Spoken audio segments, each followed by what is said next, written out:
Good evening from SpaceX headquarters in Hawthorne, California. It's Friday, February 21st, 5:30 p.m. Pacific Standard Time here on the West Coast. I'm Kate Tice, and I'm an engineer on our build and flight reliability team. I'm pleased to welcome you to tonight's webcast of the new Centaurus Sat-2 mission for our customer, SSL. This evening's launch is a rideshare mission. Primary payload is for Indonesian satellite operator PT Pacific Satellite New Centaurus Sat-2. The New Centaurus Sat-2 satellite is Indonesia's first high-throughput satellite that will serve to improve internet connectivity in the region. 2 additional payloads will be riding along on today's mission, including Israel's first lunar spacecraft and an experimental microsat for the U.S. Air Force Research Lab. Tonight's launch window is 32 minutes long. We're aiming for the top of that window. If we're unable to launch tonight, someone calls a hold. Our backup window opens up tomorrow night at 8:41 p.m. Eastern. We're currently at T-minus 10.5 minutes until launch. All systems are go currently at Cape Canaveral. My name is Jessie Anderson, and I'm a manufacturing engineer here at SpaceX. Right now, you're looking at a live view of Falcon 9 at Space Launch Complex 40 in Cape Canaveral, Florida, as it awaits its 8:45 p.m. Eastern Time launch. The 2-stage Falcon 9 rocket stands 70 meters tall. That's greater than the wingspan of a 747 aircraft. The first stage, which is the bottom 2/3 of the vehicle, is the booster, which has 9 Merlin engines that do the bulk of the work to get Falcon 9 off the ground and up into the thinner parts of the Earth's atmosphere. Now, this will be the second time that we have flown a booster for the third time. And looking at the vehicle here, you can still see the soot from the previous flights. Today, we will be attempting to recover the first stage for the third time on our drone ship, Of Course I Still Love You, which is currently stationed about 350 nautical miles off the coast of Florida. This first stage will face some of the most challenging re-entry conditions to date, which will make this a tough one to bring back, but if we're successful tonight, this will be SpaceX's 34th successful landing. Now, above the first stage is the second stage right here, which has a single Merlin vacuum or MVAC engine, which ignites after the first stage separates. The second stage is what will bring the new Centaurus Sat-2 satellite to geostationary transfer orbit, or what we like to call GTO. And speaking of the satellite, it is safely enclosed inside of the 17-foot diameter payload fairing, which is this pointed cone at the very top of the vehicle. This protects the payload from aerothermal loads, heating, and contamination during ascent. But once we've reached the vacuum of space, we no longer need them, so we will jettison the fairing as the second stage continues on its journey to orbit. That's a quick look at the launch vehicle. Now let's check back in with Kate for the latest activity on the launch pad. Falcon 9 rolled out to the pad with the payload early this morning and went vertical around 6 a.m. local time. The chief engineer held a technical poll at T-minus 1 hour, and launch director held a propellant load and launch go, no-go poll at T-minus 38 minutes. Falcon 9 uses rocket-grade kerosene, which you might hear us call RP1, for its fuel, and liquid oxygen, or LOX, as the oxidizer. With fuel and oxidizer on hand, we need an ignition source to complete the fire triangle. For this, Falcon 9 uses TTEB, which you will see at T-minus 0 via the telltale green spark right before the rocket takes off. Currently, fuel is nearly fully loaded on stage 1, and it is completely full on stage 2. Liquid oxygen looks to be about 85% complete on stage 1 and about 50% complete on stage 2. Once all tanks are full, both stages will continue to be topped off with propellant load until T-minus 2 minutes to keep the temperatures as cold as possible. Low temperatures lead to a denser propellant, and that allows us to fit more propellant into the tanks of the rocket. In addition to the RP1 and LOX on board, Falcon 9 also uses helium, and that's to keep the tanks pressurized in flight and the propellant flowing correctly into the engines without air bubbles as the propellants deplete. Helium load began before the webcast went live, and it will continue to top off until 1.5 minutes before launch. Engine chill procedures have begun, and that's when we open the pre-valves between the first stage prop tanks and the 9 Merlin engines. This allows a little bit of the cold liquid oxygen to flow into the turbopumps, which brings them down to a temperature close to that of flight temperatures. The super chilled propellant will soon be flowing through those engines at liftoff. So the vehicle remains healthy. We're currently tracking no issues. The payload is on internal power, also tracking no issues. The last weather balloon was launched just a few minutes ago, and it looks like we're within load limits. There have been chances of isolated showers across the Space Coast today, so there was a 20% chance that those cumulus clouds were going to violate our launch weather conditions, but currently everything is looking good for launch. The range is green and is prepared to support today's mission. So with that, all systems continue to be go. Again, today's launch window is 32 minutes long. So if we can't launch right at the top of that period, our backup window will become available tomorrow, Friday, February 22nd. As Kate mentioned, the payloads being launched tonight are for our customer SSL and include Indonesia's Nusantara Sat-2 satellite. This satellite will bring better connectivity to the region, including improved internet, data, and voice communications. Once it enters service, the satellite will have the potential to more than double the number of people who have access to this connectivity. Here's more from our customer on how this satellite will improve the life for the people of Indonesia.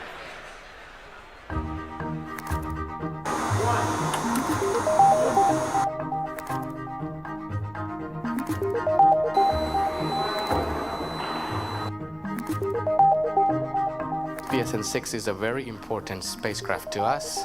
It will provide the first broadband capacity over Indonesia, and I guess the first one in our part of the world to do that.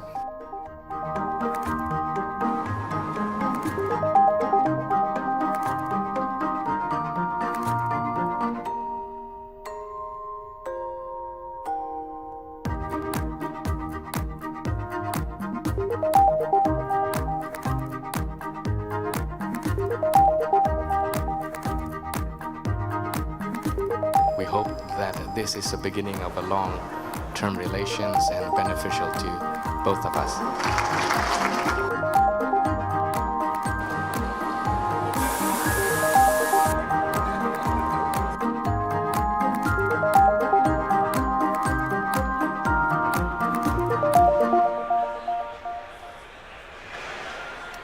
Also included in tonight's mission is Israel's first lunar lander for SpaceIL and Israel Aerospace Industries. This lander will be the world's first privately funded spacecraft to reach the moon. Its mission is to transmit photos and video of its new home and conduct tests of the environment. An interesting fact about this lander is that it will be using its own power to travel to the moon, which will take nearly 2 months. Now let's check in with Kate for our final status update before liftoff. We're currently at T-minus 3 minutes and 37 seconds from liftoff. Falcon 9 is now moving into the final stages of countdown. The first and second stages are both nearly fully loaded with 1 million pounds of kerosene fuel and liquid oxygen. The first stage should finish prop loading around T-minus 3 minutes and the second stage at T-minus 2 minutes.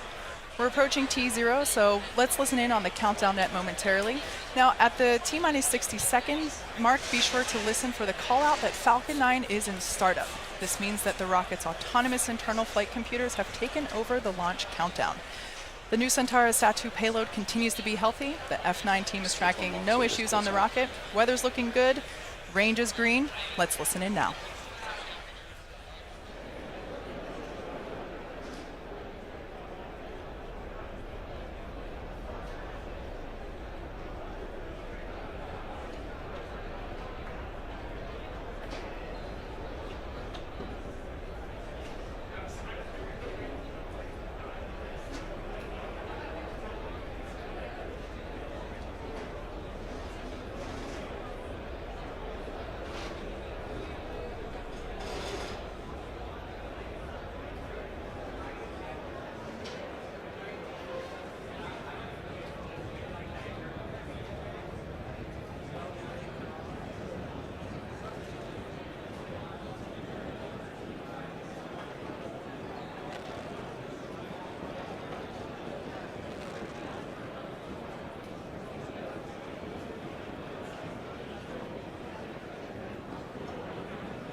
Stage 2 launch load is closed down.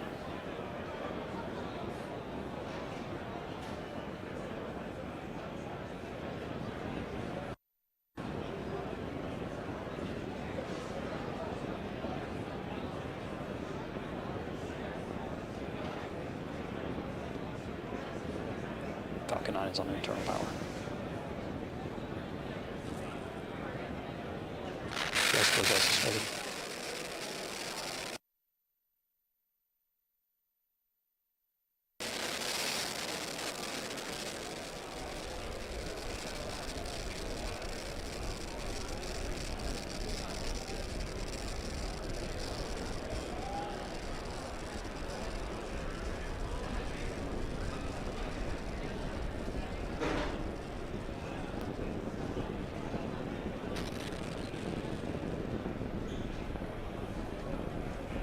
Falcon 9 is in startup.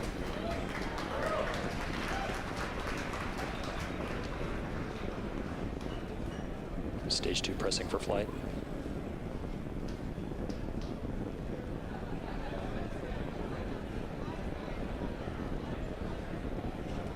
Go for launch.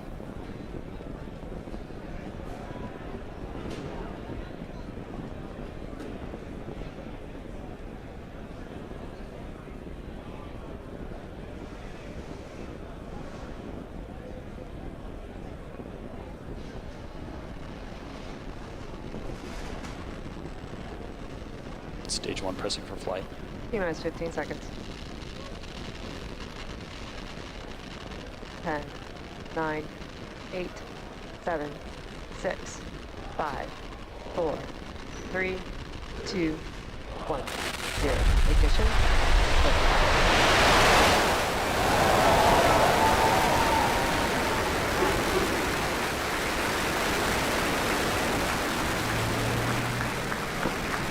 Vehicle is pitching downrange. Stage 1 propulsion's nominal.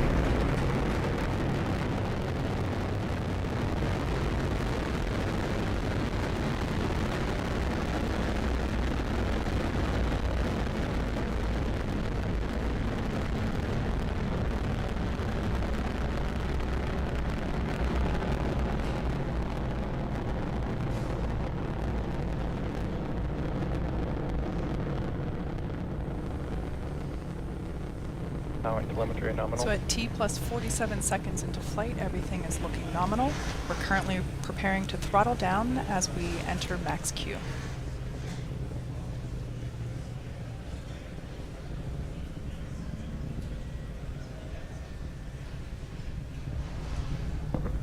Vehicle supersonic.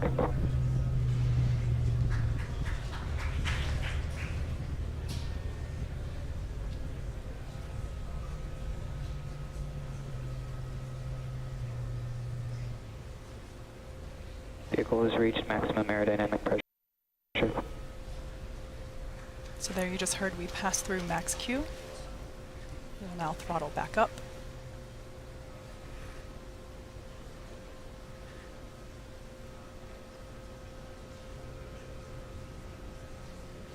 And back engine chill. There you heard the call out for MVAC engine chill. This is the point in which, like I mentioned before, we start to flow the super cold liquid oxygen into the turbopumps, bringing them down to flight temperatures. This helps us reduce the temperature difference between the liquid oxygen and the hardware.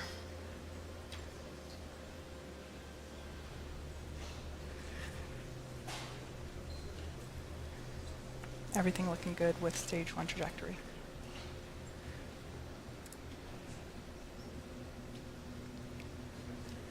Main engine cut off. MECO 1 approaching now.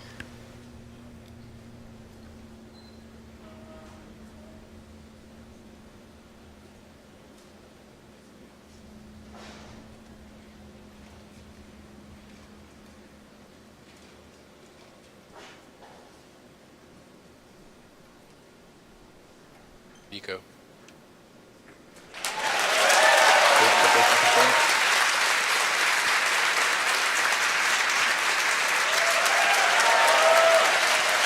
And there on your screen you can see that the second stage engine has lit the gorgeous red-orange glow of that nozzle.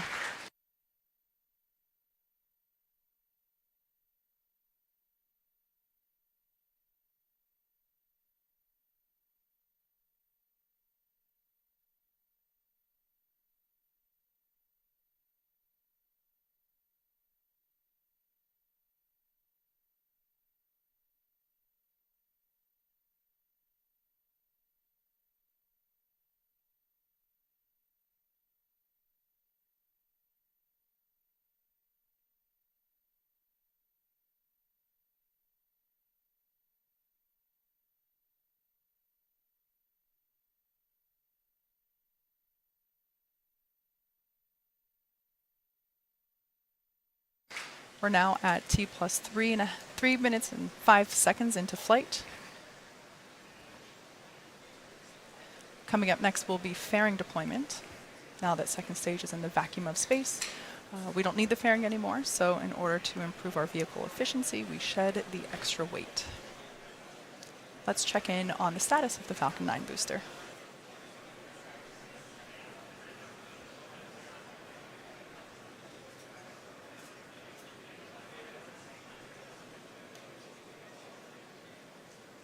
Bearing separation confirmed.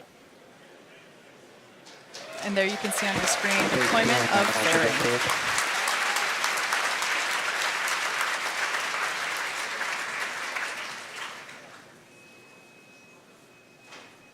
Bermuda acquisition of signal.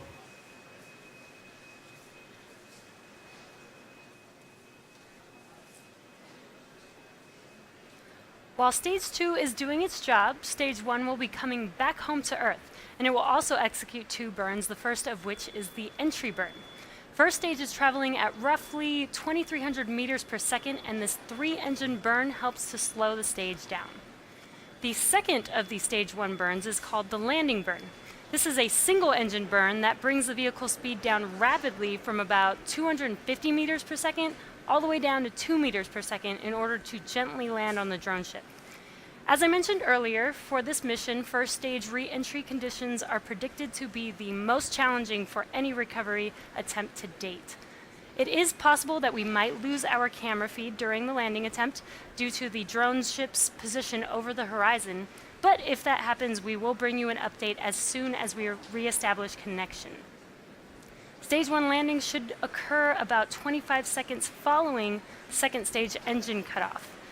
The entry burn will be coming up here in about 2 minutes.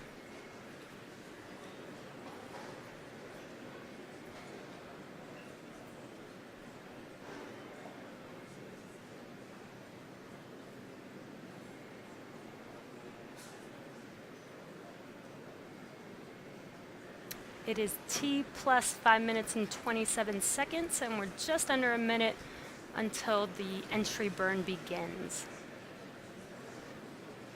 Stage 2 on nominal trajectory.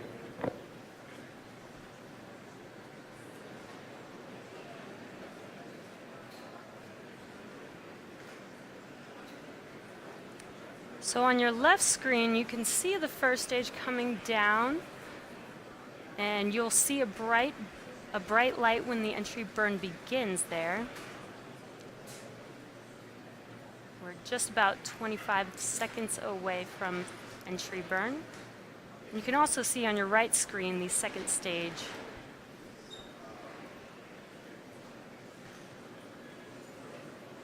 Stage 1 FTS is safe.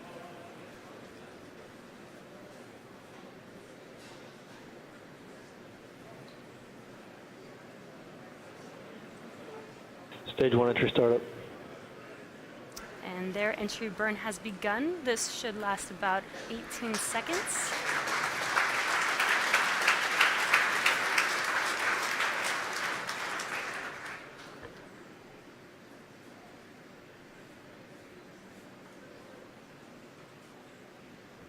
Stage 1 entry burn. Shutdown. And entry burn is complete for first stage.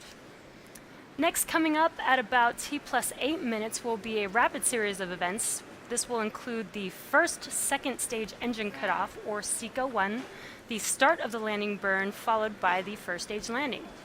SECO 1 and the landing burn will occur within 4 seconds of each other, followed by the stage 1 landing shortly after that. And we are at T plus 7 minutes and 22 seconds, so we're just under a minute to SECO 1.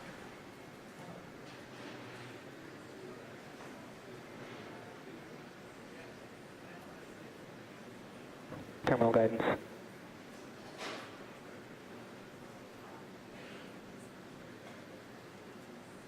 Stage 1 entry transonic.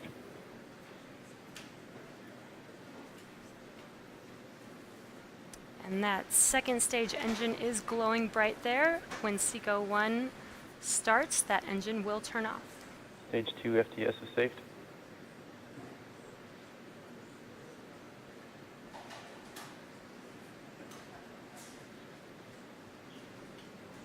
Stage 1 landing startup. We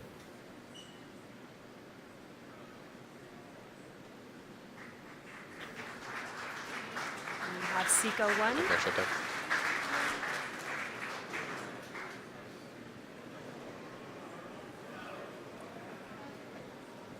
Stage 1 landing leg deploy.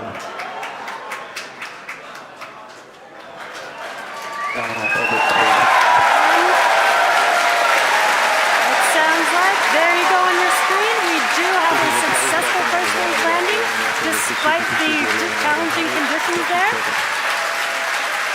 And we also got confirmation of stage 2 in good orbit.